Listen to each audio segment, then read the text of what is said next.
Whoso reciteth this prayer with lowliness and fervor will bring gladness and joy to the heart of this servant. It will be even as meeting him face to face. He is the all-glorious. O God, my God, lowly and tearful, I raise my suppliant hands to thee and cover my face in the dust of that threshold of thine, exalted above the knowledge of the learned and the praise of all that glorify thee. Graciously look upon thy servant, humble and lowly at thy door, with the glances of the eye of thy mercy, and immerse him in the ocean of thine eternal grace. Lord, he is a poor and lowly servant of thine, enthralled and imploring thee, captive in thy hand, praying fervently to thee, trusting in thee, in tears before thy face, calling to thee and beseeching thee, saying, O Lord my God, give me thy grace to serve thy loved ones. Strengthen me in my servitude to thee. Illumine my brow with the light of adoration in thy court of holiness and of prayer to thy kingdom of grandeur. Help me to be selfless at the heavenly entrance of thy gate, and aid me to be detached from all things within thy holy precincts. Lord, give me to drink from the chalice of selflessness. With its robe clothe me, and in its ocean immerse me. Make me as dust in the pathway of thy loved ones, and grant that I may offer up my soul for the earth, ennobled by the footsteps of thy chosen ones in thy path, O Lord of glory in the highest. With this prayer doth thy servant call thee at dawntide and in the night season. Fulfill his heart's desire.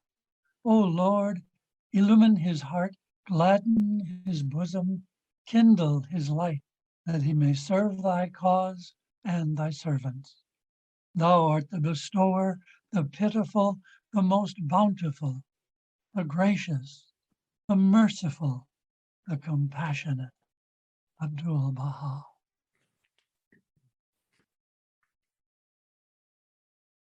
This writing is for the Feast of Power.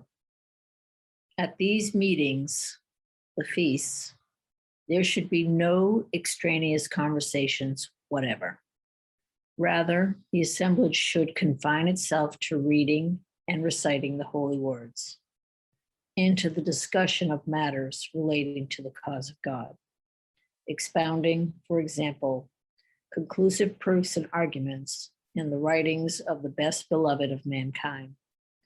Those who present themselves at these meetings must first array themselves in spotless clothing, turn their faces towards the kingdom of Abha, and then with lowliness and submissiveness enter in. During the readings, they must maintain complete silence. Should anyone wish to speak, he should say his say in all humility, with exactitude and eloquence. Salutations be unto you and praise. Abdul-Baha.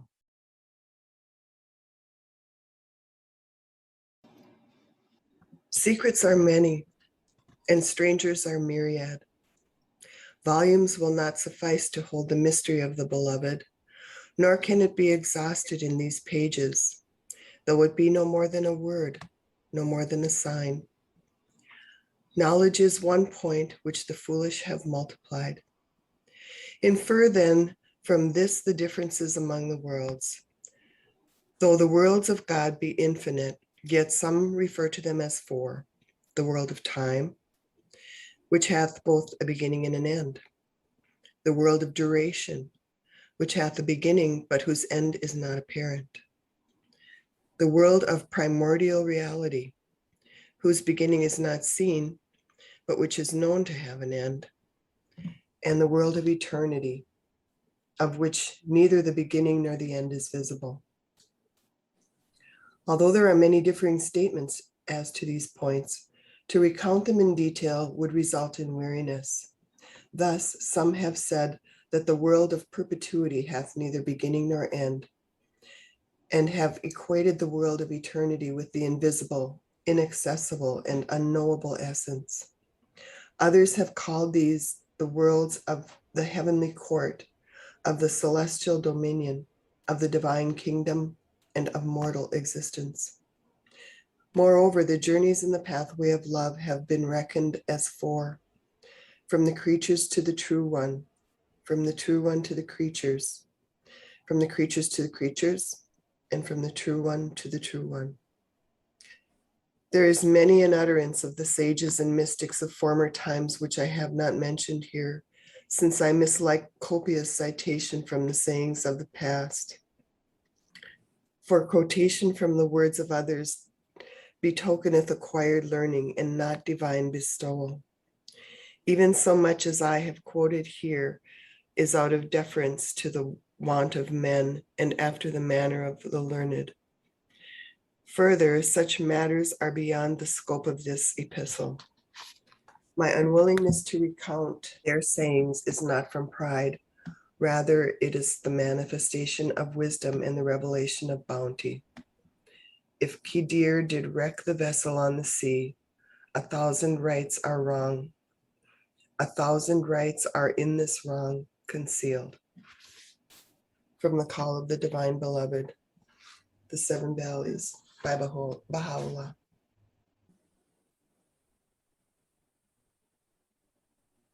Lauded be thy name, O Lord my God. Darkness hath fallen upon every land, and the forces of mischief have encompassed all the nations. Through them, however, I perceive the splendors of thy wisdom and discern the brightness of the light of thy providence. They that are shut out as by a veil from thee have imagined that they have the power to put out thy light and to quench thy fire and to still the winds of thy grace. Nay, to this thy might beareth me witness. Hath not every tribulation been made the bearer of thy wisdom, and every ordeal the vehicle of thy providence? No one would have dared oppose us, though the powers of the earth and heaven were leagued against us. Were I to unravel the wondrous mysteries of thy wisdom, which are laid before me, the reins of thine enemies would be cleft asunder. Glorified be thou then, O my God. I beseech thee by thy most great name, to assemble them that love thee around the law that streameth from the good pleasure of thy will, and to send down upon them what will assure their hearts. Potent art thou to do what thou pleasest. Thou art verily the help in peril, the self-subsisting. From Prayers and Meditations of Baha'u'llah, number 6. Praise be to thee, O Lord my God. I swear by thy might, successive afflictions have withheld the pen of the Most High from laying bare that which is hidden from the eyes of thy creatures, and incessant trials have hindered the tongue of the divine ordainer from proclaiming the wonders of thy glorification and praise. With the stammering tongue, therefore, I call upon thee, O my God, and with this my afflicted pen, I occupy myself in remembrance of thy name. Is there any man of insight, O my God, that can behold thee with thine own eye? And where is the thirsty one who can direct his face towards the living waters of thy love? I am the one, O my God, who hath blotted out from his heart the remembrance of all except thee, and hath graven upon it the mysteries of thy love. Thine own might beareth me witness.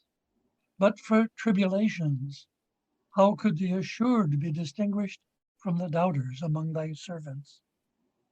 They who have been inebriated with the wine of thy knowledge, those verily hasten to meet every manner of adversity in their longing to pass into thy presence. I implore thee, O beloved of my heart and the object of my soul's adoration, to shield them that love me from the faintest trace of evil and corrupt desires. Supply them then with the good of this world and of the next.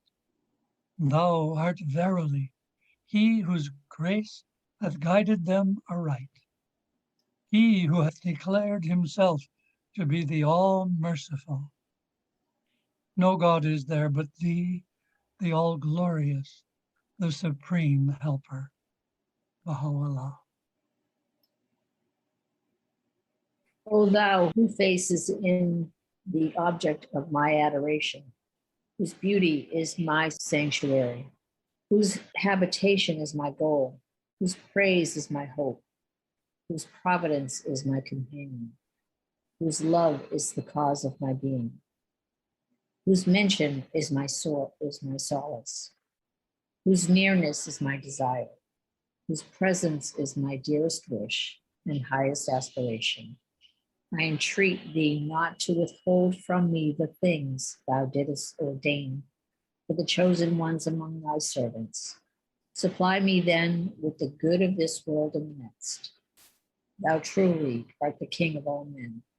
There is no God but thee, the ever forgiving, the most generous.